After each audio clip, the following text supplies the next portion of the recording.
जिंदगी सीढ़ी की तरह ऊपर नहीं जाती, जिंदगी पेड़ की तरह उगती है। मां बाप किसी सीढ़ी के पहले पायदान नहीं होते। मां बाप जिंदगी के पेड़ की जड़ है। पेड़ कितना ही बड़ा क्यों ना हो जाए, कितना ही हरा भरा क्यों ना हो जाए, जड़ काटने से वो हरा भरा नहीं रह सकता।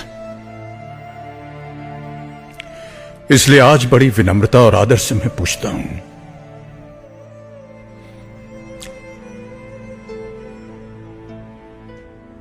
कि जिन बच्चों की खुशियों के लिए एक बाप अपनी मेहनत की पाई पाई हंसते हंसते ऊपर खर्च कर देता है,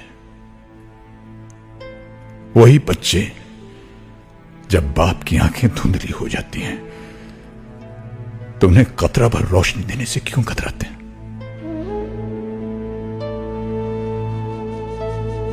एक बाप अगर अपने बेटे की जिंदगी का पहला कदम उठाने में उसकी मदद कर सकता है, तो वही बेटा अपने बाप के आखिरी कदम उठाने में